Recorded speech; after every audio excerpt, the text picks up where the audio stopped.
I just passed out at work, so I am off early, surprise, and I'm right by Trader Joe's.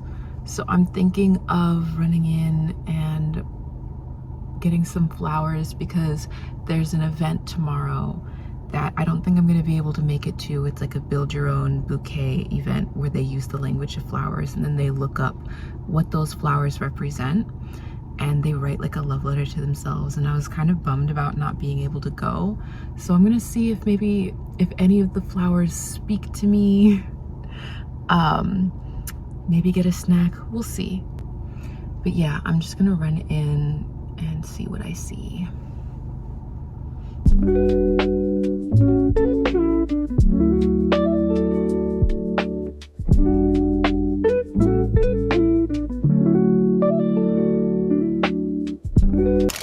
I ended up getting two different kinds of flowers. So I got these red ones, which are ranunculus.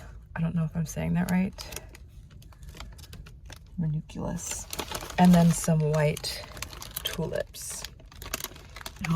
I don't know how well they go together. No, I like them. I like how they look, actually. I'm holding it like this. I like how they look. Like I'm looking. Yeah. Okay.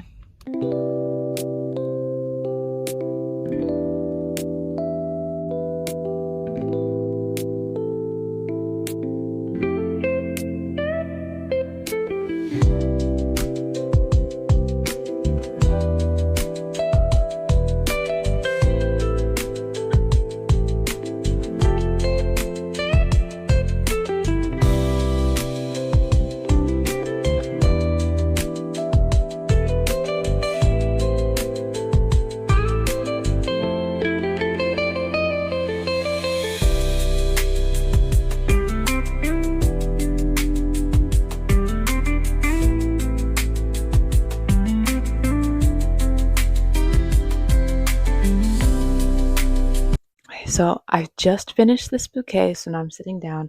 I did want to tell you I Googled what they mean in the language of flowers. So for white tulips, like for everything, I don't know if you're into like witch talk or anything like that. If you've ever tried to look up the symbolism of like an herb or flower or something, there's like 30 different um, like listed meanings.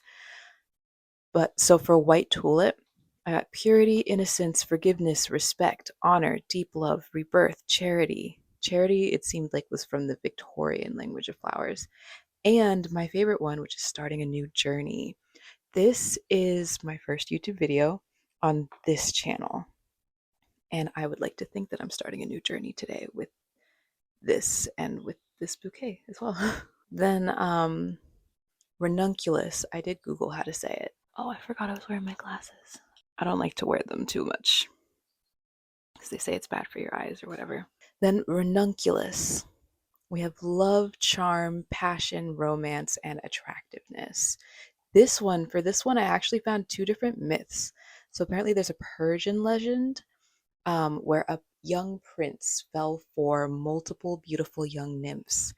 And he would, like, in an attempt to woo them or in an attempt to like gain their favor, would sing to them every night. And to get him to stop, they turned him into a ranunculus. Or in some versions, they reject him and he dies of sadness. And then where he died, ranunculus grows. There was also another story. This one is supposed to be Native American. And I didn't like cross reference these. I don't know if they're like accurate. So if you are more familiar with these stories, then feel free to share with me like the version that you heard.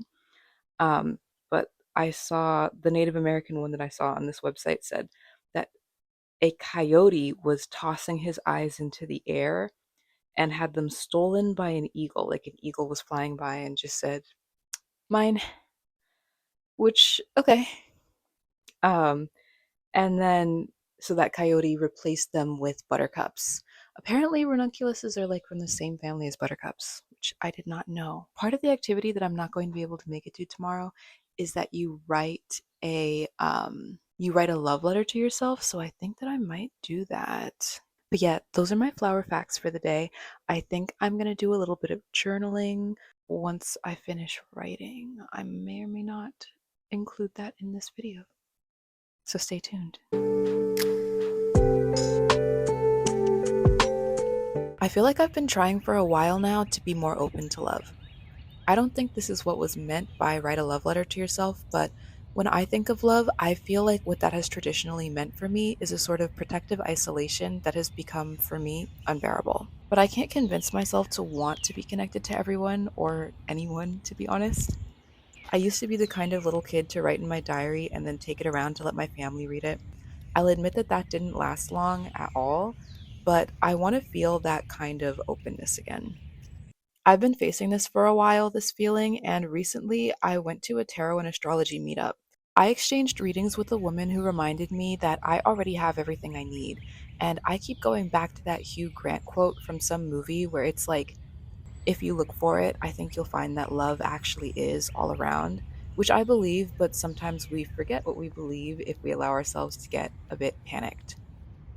I kind of feel like the desire, and we'll see what that turns into going forward, to spotlight the things that I love, but without isolating myself, with which is sort of the point of this video, even though I have no idea how many people will see it. I am so good at love and I want to share it. In the words of FKA Twigs, it's good to love, it's good to love, it's good to love. I've got a right to give, it's good to love, it's good to love. And in the words of Frozen, love is an open door, so I guess this is me working on opening that door.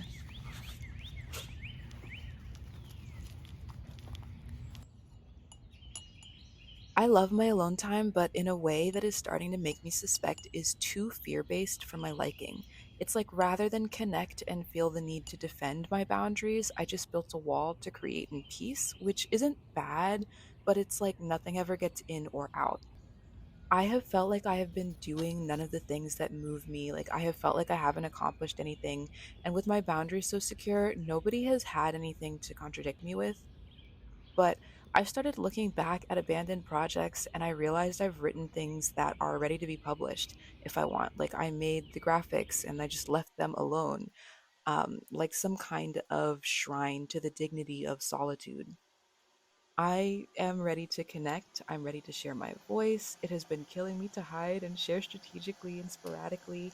I want to be in the habit of making my feelings known to more than one person. I want to feel at home and to feel that I am a part of a community that reflects these beliefs. It is dark out now. I hope that this audio is good because I have my headphones in. But I am running back to the house to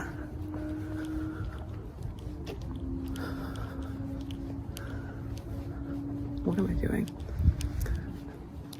I guess I'm gonna go work out, and I'm enjoying the night air as well. And then I will be heading back.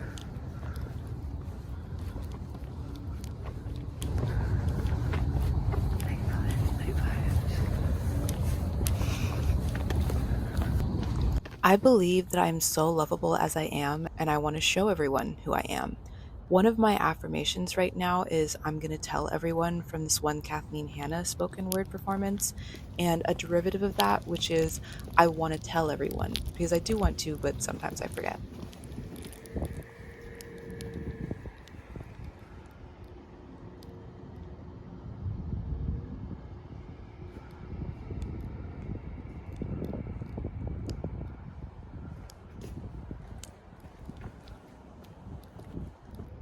You can't really see it, but there's artificial hills built into the grass here. My friend told me that it is because it was like considered wealthy to have hills on your property, so they like artificially manufactured hills into the yard. You can kind of see like the first one, but the whole yard is like that. Like it's really like Like there's several of these little like slopes like this. I used to roll down it when I was a kid, and it was like fun, but there was one time like they would like treat the grass like, and there was one time I rolled down it and wearing a halter top, and the reaction that my skin had to whatever they put on the grass was so bad. It itched so bad. I started crying, and I was sleeping over at my grandparents' house. I started crying, and my grandma was just panicking, like putting different stuff on my back.